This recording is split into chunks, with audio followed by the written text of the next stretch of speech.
അസ്സലാമു അലൈക്കും വറഹ്മത്തുള്ളാഹി. റയ്യാനിലൂടെ ഒരു യാത്ര ഭാഗം 2. പരിശുദ്ധമായ റമളാനിൻ്റെ 2ാമത്തെ ദിവസത്തിൽ എത്തി നിൽക്കുന്ന നിങ്ങളോട് ഓർമ്മപ്പെടുത്താനുള്ളത് ഒരു ഹദീസാണ്. ഹബീബായ മുത്തനബി സ്വല്ലല്ലാഹു അലൈഹി വസല്ലം തങ്ങൾ പറഞ്ഞൊരു ഹദീസ്, ഏകദേശം ആളുകൾക്കും അറിയാവുന്ന ഒരു ഹദീസ്. പക്ഷേ ഈ ഹദീസിൻ്റെ അർത്ഥം ശരിക്കും ഉൾക്കൊണ്ടുകൊണ്ട് ആ ഹദീസിൽ എന്താണോ പറഞ്ഞത് ആ പറഞ്ഞ രൂപത്തിൽ നാം പ്രവർത്തിക്കേണ്ടവരാണ്. ഏതാണ് ആ ഹദീസ്?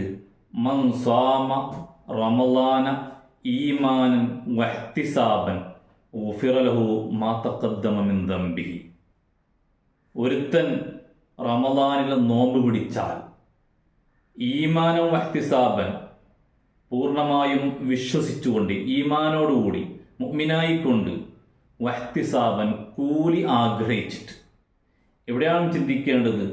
നമുക്ക് ഈ മുഅ്മിനീങ്ങളാണ്, നോമ്പ് പിടിക്കുന്നവരാണ്. പക്ഷേ നമ്മുടെ നോമ്പിൻ്റെ ലക്ഷ്യം എന്താണ് എന്നുള്ളത് പലപ്പോഴും നാം ചിന്തിക്കുന്നില്ല. ഈമാനൻ വഹ്തിസാബൻ, കൂലി ആഗ്രഹിച്ചുകൊണ്ട്, എനിക്ക് കൂലി കിട്ടണം, നോമ്പെടുത്താൽ എനിക്ക് ആഖിറത്തിൽ വലിയ കൂലിയുണ്ട് എന്ന ആ കൂലി കണക്കാക്കിക്കൊണ്ട്, അള്ളാഹുവിൻ്റെ കൂലി, വേറൊന്നും കൂലിയല്ല, ആ കൂലി ആഗ്രഹിച്ചുകൊണ്ട്. ഇവിടെ എല്ലാവരും നോമ്പ് പിടിക്കുമ്പോൾ ഞാൻ മാത്രം നോമ്പ് പിടിക്കാതിരിക്കലൊരു മോശമല്ലേ? എൻ്റെ കച്ചവട സ്ഥലത്ത്, അതല്ലെങ്കിൽ ഞാൻ ഏത് മേഖലയിലാണോ പ്രവർത്തിക്കുന്നത് അവിടെ ആയിരിക്കും എൻ്റെ കൂടെയുള്ളവരൊക്കെ നോമ്പ് പിടിക്കുകയാണ്, പിന്നെ ഞാൻ മാത്രം ഇങ്ങനെ നോമ്പ് പിടിക്കാതിരിക്കും? അതല്ലെങ്കിൽ എത്ര സമയമാണ് ഇപ്പോൾ നോമ്പ് പിടിക്കേണ്ടത്?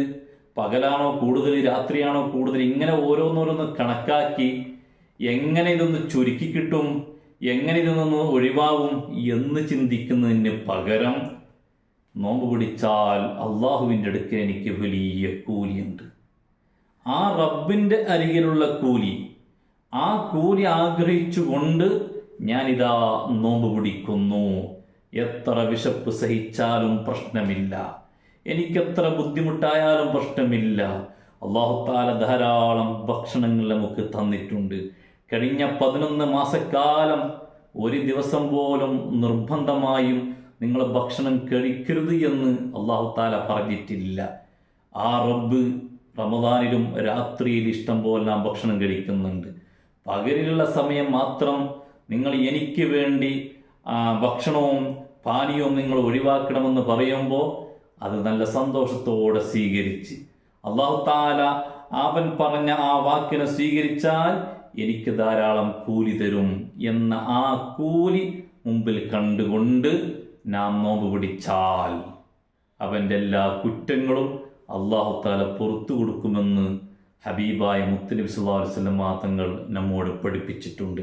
അതുകൊണ്ട് മനസ്സിൻ്റെ ഉള്ളിൽ ആ കൂലി ആഗ്രഹിക്കണം. അല്ലാഹു നമുക്ക് തൗഫീഖ് ചെയ്യുമാറാവട്ടെ. അസ്സലാമു അലൈക്കും വറഹ്മത്തുള്ളാഹി.